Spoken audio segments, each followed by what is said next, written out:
Hello friends, welcome to இது நம்ம சமையலறை. இன்றைக்கி நம்ம சமையலறையில் ரொம்ப சிம்பிளான அதே நேரத்தில் ரொம்ப டேஸ்டான ஒரு சிக்கன் கறி ரெசிபி தான் எப்படி செய்கிறதுன்னு பார்க்க போகிறோம்.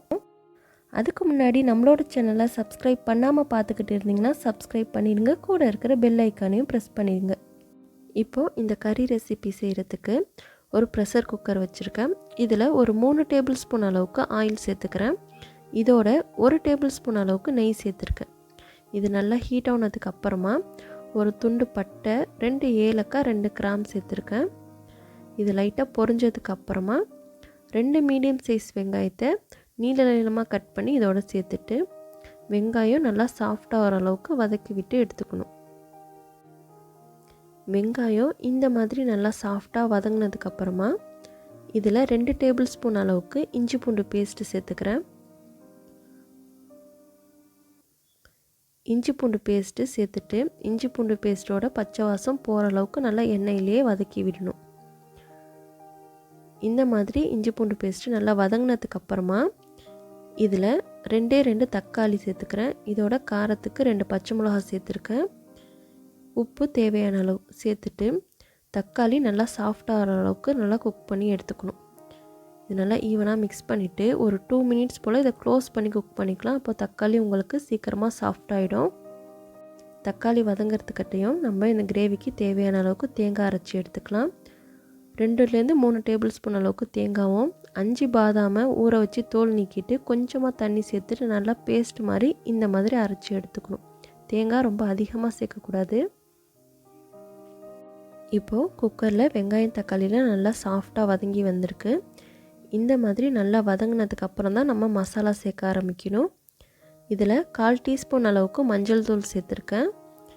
இதோட காரத்துக்கு 1 டேபிள் ஸ்பூன் அளவுக்கு மிளகாய்த்தூள் சேர்த்துருக்கேன். நீங்கள் காரம் அதிகமாக சாப்பிடுவீங்கன்னா இன்னும் 1 டேபிள் ஸ்பூன் மிளகாய்த்தூள் சேர்த்துக்கலாம். இதோட கறி மசாலா 1 டேபிள் ஸ்பூன் சேர்த்துருக்கேன். உங்கள் கிட்ட கறி மசாலா இல்லைன்னா மிளகுத்தூளும் ஜீரகத்தூளும் 1/2 டீஸ்பூன் சேர்த்துக்கோங்க. இதோட 1 டேபிள் ஸ்பூன் அளவுக்கு தனி மல்லித்தூள் சேர்த்துட்டு இந்த மசாலாவை எண்ணெயிலே நல்லா வதக்கி விடணும். ரொம்ப ட்ரையாக இருக்கிற மாதிரி இருந்தால் கொஞ்சம் ஆயில் இல்லைன்னா தண்ணி சேர்த்துட்டு மசாலாவை வதக்கி விடணும். மசாலா கரிஞ்சிடக்கூடாது. இந்த மாதிரி மசாலா நல்லா வதங்கினதுக்கப்புறமா இதில் க்ளீன் பண்ணி வச்சுருக்க சிக்கனை சேர்த்துக்கிறேன். சிக்கன் சேர்த்துட்டு மசாலாலே நல்லா ஒரு 2 மினிட்ஸ் போல் நல்லா வதக்கி விடணும். எல்லா சைடும் சிக்கனில் மசாலா போடுற மாதிரி நல்லா வதக்கி விடணும். நம்ம எந்த அளவுக்கு இந்த சிக்கனை மசாலாவில் வதக்குறோமோ அந்த அளவுக்கு கிரேவி வந்து உங்களுக்கு நல்லா டேஸ்ட்டாக கிடைக்கும். இந்த மாதிரி எல்லா சைடும் சுற்றி பெரட்டி விட்டதுக்கப்புறமா இதை ஒரு 2 மினிட்ஸ் போல் க்ளோஸ் பண்ணி அப்படியே மசாலாவில் ஊற விட்டுக்கலாம். அடுப்பை சிம்மில் வச்சுட்டு க்ளோஸ் பண்ணி வைங்க.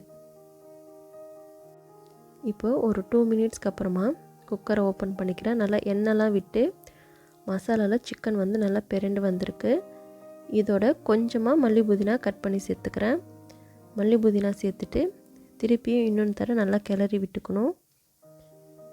இந்த மாதிரி நல்லா கிளறினதுக்கப்புறமா ஒரே ஒரு மீடியம் சைஸ் உருளைக்கிழங்கை இந்த மாதிரி 4ஆக கட் பண்ணி சேர்த்துக்கிறேன்.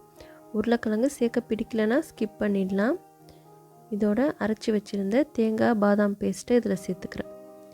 சேர்த்துட்டு இந்த கிரேவிக்கு தேவையான அளவுக்கு தண்ணி சேர்த்துக்கணும். தண்ணி ரொம்ப அதிகமாக சேர்க்க வேணாம். நான் 1 கிளாஸ் தண்ணி சேர்த்தேன், கரெக்டாக இருந்துச்சு.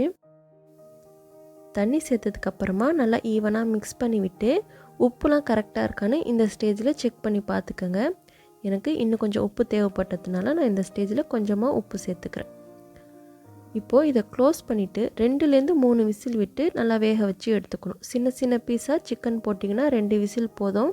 நான் பெரிய பீஸா போட்டிருக்கனால 3 விசில் விட்டு வேக வச்சு எடுத்துக்கிறேன். இப்போது 3 விசிலுக்கு அப்புறமா ப்ரெஷர்லாம் ரிலீஸ் ஆனதுக்கப்புறமா குக்கரை ஓப்பன் பண்ணுறேன்.